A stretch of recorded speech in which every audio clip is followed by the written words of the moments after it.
भाई जैसे कि मार्केट में 4000 सीरीज जीपीयू के साथ लैपटॉप लॉन्च हो रहे हैं और बहुत सारे व्यूअर्स के दिमाग में है कि भैया 4050 हमारे को अंडर 1 लाख मिलेगा। वैसे वाला 4050 नहीं 6065 वाट वाला लगा दिया, full fledged 4050 with DDR5 RAM and a good processor. Acer वाले कह रहे भाई साहब होल्ड माय बियर। तो भाई मेरे को बहुत दिन से इसके कमेंट्स मिल रहे थे एसर नाइट्रो 5 के i7 12 जनरेशन प्रोसेसर के साथ 4050 हमारे को मिल रहा है, वो भी 95000 में, और ये लैपटॉप आपको एक्सक्लूसिवली फ्लिपकार्ट पे मिलेगा। तो तुम सबने बोला रिव्यू करो, मैंने कहा कर देंगे। देखो यार एसर नाइट्रो 5 से ना एकदम पुराना प्यार जुड़ा हुआ हमारा, हर थोड़े दिन बाद चैनल पे आ जाता है, तो अनबॉक्सिंग करके मैं टाइम वेस्ट नहीं करना चाहता। डब्बे के अंदर से आपको एक तो लैपटॉप मिल जाएगा और साथ में मिल जाएगा 230 वॉट का पावर अडाप्टर एंड यहाँ पे हमारे को हार्ड डिस्क वाला इंक्लोजर भी मिल जाता है। तो फ्यूचर में अगर आप स्टोरेज अपग्रेड करते हो तो HDD का ऑप्शन इसके अंदर आपको मिलता है। अब जरा तकनीकी बातचीत कर लेते हैं। Intel core i7 12650H processor मिलता है जो हमारा 10 कोर 16 थ्रेड्स वाला प्रोसेसर है। 6 P कोर्स मिलते हैं, 4 E कोर्स मिलते हैं इसके अंदर, और 12700H के अंदर यही डिफरेंस है। 12700H के अंदर आपको 8 E कोर्स मिलते हैं जो कि रियल लाइफ में इतना डिफरेंस क्रिएट नहीं करते। और भाई बढ़िया चीज, ये लैपटॉप आता है 16GB DDR5 रैम के साथ 4800 मेगाहर्ट्ज क्लॉक स्पीड वाली, और ये रैम सिंगल चैनल में है। वैसे तो DDR5 खुद में एक डुअल चैनल की तरह काम करती है। यहाँ पे भी अगर इसको पॉजिटिवली देखें ना तो फ्यूचर में अगर आप अपग्रेड करोगे तो 16 की 2 लगा के 32 तक कर सकते हो। 8 की 2 होती है तो 32 करने में दिक्कत ज्यादा होती है, नुकसान होता है ना रैम का। और यहाँ पे मिलता है हमारे को फुल्ली पावर्ड 140 वॉट TGP वाला RTX 4050 जो हमारा 6GB VRAM वाला GPU है, और यहाँ पे 1TB की Gen 4 SSD मिलती है जिसकी रीड एंड राइट स्पीड आपने सामने देख सकते हो, और कनेक्टिविटी में Wi-Fi 6 and Bluetooth version 5.1 and yes MS office कोई नहीं है इसके अंदर। और अपग्रेड के मामले में HDD तो आप लगा सकते हो जो आपको शुरुआत में बता रहा था, साथ में 2 SSD के स्लॉट्स भी हैं जिसमें पर स्लॉट जहां तक उम्मीद है 2 TB आप लगा सकते हो। और तुम्हारे दिमाग में ये भी डाउट आ रहा होगा कि दोनों प्रोसेसर की परफॉर्मेंस में कितना डिफरेंस है। सिंगल कोर परफॉर्मेंस यहाँ पे हमारे को सेम मिलती है, लेकिन मल्टी कोर परफॉर्मेंस में आपको थोड़ा सा डिफरेंस मिलेगा जो कि रियल लाइफ में इतना पता नहीं चलता। बट हाँ 12700H 12650H से थोड़ा सा पावरफुल है। और यहाँ पे भाई बिल्ड क्वालिटी के बारे में क्या कहना, वही नाइट्रो के बारे में आप जानते हो, दुनिया भर के हमने रिव्यू कर रखे हैं। अभी हमने 3070 Ti वाला भी रिव्यू करा था। यहाँ पे टॉप पे वही आपको पैटर्न्स वगैरह मिल जाते हैं। यहाँ पे थोड़ा बहुत स्क्रीन वॉबल हमारे को मिलता है। यहाँ पे माइनर से आपको टॉप लिड फ्लेक्स मिल जाएगा और कीबोर्ड फ्लेक्स इसके अंदर ऐसा है नहीं। और उसके अलावा बिल्ड हमारे को पूरी की पूरी पॉलीकार्बोनेट में मिल जाती है। पीछे की तरफ हमारे को एग्जॉस्ट वेंट मिल जाते हैं जो कि डुअल कलर में है। कीबोर्ड के ऊपर हमारे को इंटेक के वेंट्स मिल जाता है एंड नीचे की तरफ एग्जॉस्ट के वेंट कुछ इस तरीके से। और यहाँ पे वेट डिस्ट्रीब्यूशन सही मिलता है, एक हाथ से लिड आप इसकी ओपन कर सकते हो। और जिसकी टॉप लिड है वो फिंगरप्रिंट मैग्नेट है भाई, थोड़े बहुत आपके हाथ वाथ लगेंगे तो फिंगरप्रिंट के निशान आ जाते हैं। एंड यस नाइट्रो है तो आपको 2.5 kg के आसपास का वेट मिलेगा जो कि फुल फ्लेजेड गेमिंग लैपटॉप की तरफ जाता है, थोड़ा हेवियर साइड है।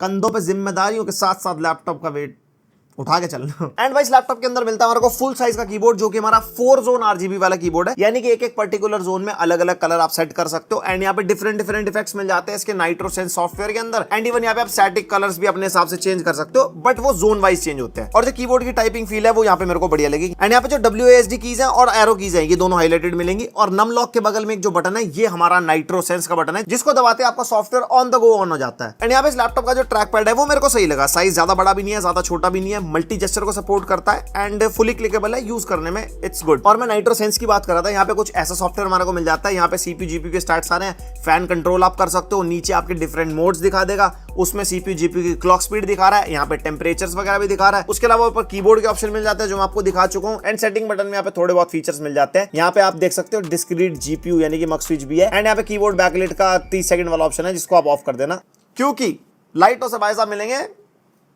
कमेंट में बताओ। एंड यहाँ पे मक स्विच की बात कर रहा था, इसका जो इंटरनल डिस्प्ले है उसका आउटपुट आप चेंज कर सकते हो from iGPU to eGPU। eGPU के ऊपर आपको ज्यादा बेटर परफॉर्मेंस मिलेगी in games and productivity task, क्योंकि जो आपके लैपटॉप की डिस्प्ले है वो सीधी की सीधी ग्राफिक्स कार्ड से कनेक्ट हो जाएगी, iGPU का काम खत्म हो जाता है। और अगर डिस्क्रीट GPU मोड को ऑफ करोगे तो इंटरनल लैपटॉप की डिस्प्ले iGPU मोड पे आ जाती है, यानी कि CPU से रेंडर होने लगती है। उस केस में परफॉर्मेंस थोड़ी सी भले कम मिलेगी लेकिन बैटरी बैकअप ज्यादा मिलेगा। तो जब बैटरी पे यूज कर रहे हो तो डिस्क्रीट GPU मोड ऑफ कर लेना। And discrete GPU mode of करने के बाद ये नहीं है कि आपका ग्राफिक कार्ड चलेगा ही नहीं, चलेगा वो तब भी, लेकिन जो डिस्प्ले आउटपुट है उसका स्विच होता है बस वो। और यहाँ पे लेफ्ट साइड में हमारे को RJ45 लैन पोर्ट मिलता है, एक USB 3.2 Gen 1 type A port मिल जाएगा एंड एक हेडफोन माइक जैक का कॉम्बो। और उसके अलावा राइट साइड में 2 USB 3.2 Gen 2 वाले टाइप A पोर्ट मिल जाते हैं जिसके अंदर एक पावर ऑफ चार्जिंग वाला, लैपटॉप आपका ऑफ भी होगा तो USB के थ्रू आप चार्जिंग वगैरह ले सकते हो। और बाकी बैक साइड में एक पावर इनपुट पोर्ट मिलता है, एक USB टाइप C पोर्ट मिलता है जो थंडरबोल्ट 4 वाला है, और एक HDMI 2.1 का पोर्ट है, यानी कि 4K 120 हर्ट्ज तक आउटपुट ले सकते हो। आप इसके HDMI से डिस्प्ले आउटपुट लोगे तो RTX 4050 से मिलेगा, और जो इसका टाइप C पोर्ट है उससे iGPU से आउटपुट मिलता है। तो अगर आपका लैपटॉप डिस्क्रीट मोड पे है तो आप टाइप सी से डिस्प्ले आउटपुट नहीं ले पाओगे। और इस लैपटॉप मिलती है हमारे को 15.6 इंच की फुल HD डिस्प्ले, यानी कि 1080p वाली डिस्प्ले, 144 हर्ट्ज का रिफ्रेश रेट मिलेगा, तो एकदम ई-स्पोर्ट्स वगैरह में बढ़िया गेमिंग आप कर सकते हो। और इसकी ब्राइटनेस को लेकर मैं थोड़ा सा कंफ्यूज हूं, 250 निट्स तो है नहीं भाई, उससे तो बेटर ब्राइटनेस है, बट एक्चुअल 300 निट्स भी नहीं है, 270 280 के आसपास लगी मेरे को, जो कि इस प्राइस पॉइंट के लैपटॉप के हिसाब से बढ़िया है। और ये हमारा IPS पैनल है और साथ में एंटी ग्लेयर स्क्रीन मिलती है, तो ऐसा कोई रिफ्लेक्शन वगैरह का सीन नहीं है। एंड मेनली आती है कलर एक्यूरेसी की बात, तो ये 45% NTSC वाली वाली फील नहीं देता, जैसे बेसिक कलर्स होते हैं ना, उससे बेटर है। लेकिन 100% sRGB यानी कि 72% NTSC भी नहीं है, उससे थोड़ा सा नीचे है। मतलब ओवरऑल डिस्प्ले को कंक्लूड करूं तो इस प्राइस पॉइंट के हिसाब से बढ़िया है। और इसकी डिस्प्ले पे अगर आप OTT वगैरह देखते हो, कंटेंट कंज्यूम करते हो, बढ़िया रहता है। गेमिंग वगैरह करने के हिसाब से भी इसकी डिस्प्ले बढ़िया है। एंड यहाँ पे अगर आप फोटोशॉप पे कलर ग्रेडिंग करते हो या वीडियोस में कलर ग्रेडिंग करते हो या कोई भी प्रोडक्टिव टास्क है, उतने ज्यादा एक्यूरेट कलर्स आपको नहीं मिलेंगे, तो आप एक्सटर्नल मॉनिटर प्रेफर करके चलना। आपको मशीनरी बीस्ट मिल रही है तो सारे काम करवा देगा, बस थोड़ा कलर का ऊपर नीचे हो जाएगा। एंड भाई सेम नाइट्रो है तो 57.5 वॉट आवर की बैटरी के साथ आता है, जिसमें आपको 1.5 से 2 आवर्स तक का बैकअप मिल जाएगा। ज्यादा 2.5 आवर्स आप निकाल सकते हो depending upon your usage. Multitasking कर रहे हो, ब्राइटनेस कितनी है स्क्रीन की, कीबोर्ड की बैकलाइट ऑफ वगैरह करके, तो बैकअप ऊपर नीचे हो सकता है। और ये कुछ ऐसा इसका वेबकैम टेस्ट है। माइक भी लैपटॉप का यूज हो रहा है। बताओ कमेंट सेक्शन में कैसी लगी क्वालिटी। नॉर्मल मीटिंग्स वगैरह लेनी हो तो काम आ जाएगा। ऐसा वेबकैम में कोई दिक्कत नहीं है। 720p वाला वेबकैम है और लाइट्स वगैरह ठीक ठाक कंट्रोल ये कर रहा है।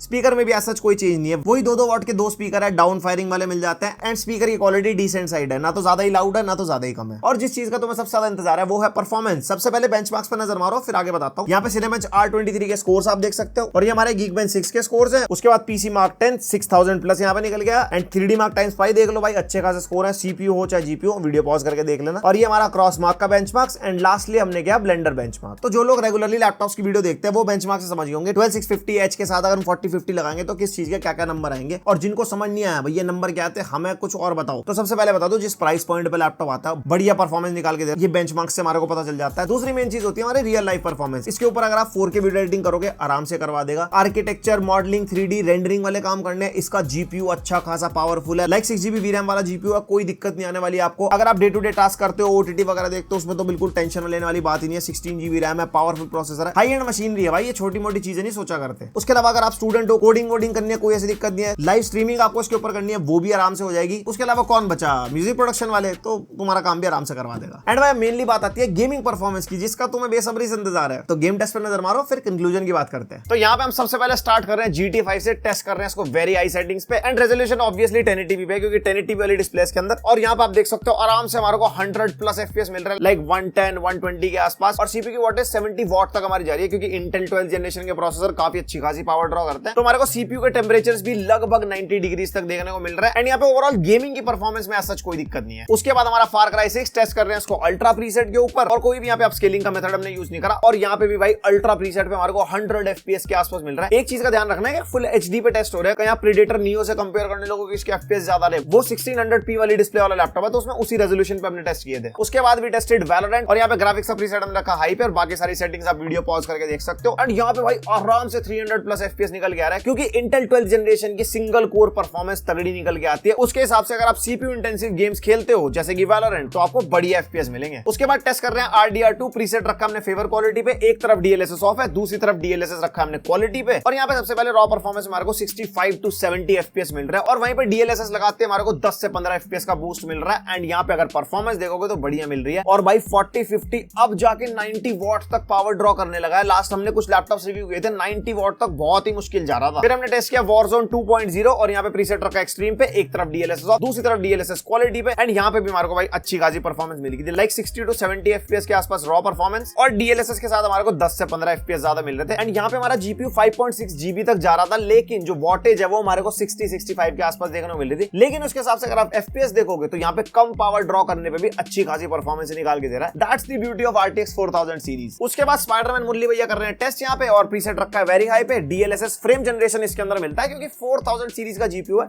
जिसमें एक तरफ फ्रेम जनरेशन ऑफ है, एक तरफ क्वालिटी पे, एंड रे ट्रेसिंग दोनों में ऑफ रखी है। और भाई पहले तो आप रॉ परफॉर्मेंस देख लो, यहाँ पे 70 वॉट के आसपास GPU पावर ड्रॉ कर रहा है, और आराम से हमारे को 50 to 60 FPS मिल रहे हैं। और वहीं पे फ्रेम जनरेशन लगाते हैं या 100 FPS के आसपास, लाइक 90-100 के आसपास, तो यहीं पे मजा मिल जाता है हमारे को RTX 4000 सीरीज का। उसके बाद हमने सेम सेटिंग्स रखी, लेकिन इस बार रे ट्रेसिंग को ऑन कर दिया हाई पे, और परफॉर्मेंस साफ है। DLSS ऑफ पे हमारे को 30 to 40 FPS मिल रहा है, जो की प्लेबल है। और वहीं पे जैसी फ्रेम जनरेशन लगा, कह रहे भाई साहब फुल स्मूथ गेमिंग, एकदम पूरा मजा आ रहा स्विंगिंग करने में। उसके बाद लास्टली हम टेस्ट कर रहे हैं साइबरपंक, और प्रीसेट रखा है हमने अल्ट्रा पे, और यहाँ पे भी फ्रेम जनरेशन मिलता है, एक तरफ ऑफ, एक तरफ यहाँ पे रखा है क्वालिटी पे। रे ट्रेसिंग अभी हमने ऑफ रखी है, और भाई परफॉर्मेंस यहाँ पे फुल HD पे चल रहा है, पहले ही क्लियर कर दूं। 40 to 50 FPS मिल रहा है हमारे को रॉ परफॉर्मेंस में, और वहीं पे फ्रेम जनरेशन लगाते 100+ FPS। मैंने कहा बहुत बढ़िया भाई साहब। और यहाँ पे अगर आप गौर से देखोगे तो रॉ परफॉर्मेंस में अप टू 95 वॉट तक GPU, और एक बारी को तो 97 वॉट तक भी पावर ड्रॉ कर गया था। यानी कि ड्राइवर अपडेट अपडेट्स के साथ साथ 4000 सीरीज ऑप्टिमाइज हो रही है। उसके बाद सेम प्रीसेट और वही DLSS frame generation of and quality, लेकिन रे ट्रेसिंग को कर दिया हमने अल्ट्रा पे। और यहाँ पे आप देख सकते हो रॉ परफॉर्मेंस में तो भाई बिल्कुल भी प्लेबल नहीं है, 20 FPS पे गिर गया, लेकिन वहीं पे फ्रेम जनरेशन ने अपना कमाल दिखा रखा है, 40 FPS के आसपास हमारे को मिल रहा है, जो कि हमारे को प्लेबल एक्सपीरियंस देंगे इतने तगड़े AAA टाइटल में, वो भी अल्ट्रा सेटिंग्स पे। और एक सबसे बड़ी चीज मैं आपको बताना ही भूल गया, ये सारे game test single channel RAM पे हो रहे थे। यहीं पे अगर आप डुअल चैनल पे कर लोगे ना तो और बेटर परफॉर्मेंस मिलेगी, फिर चाहे वो 16 GB की डुअल चैनल हो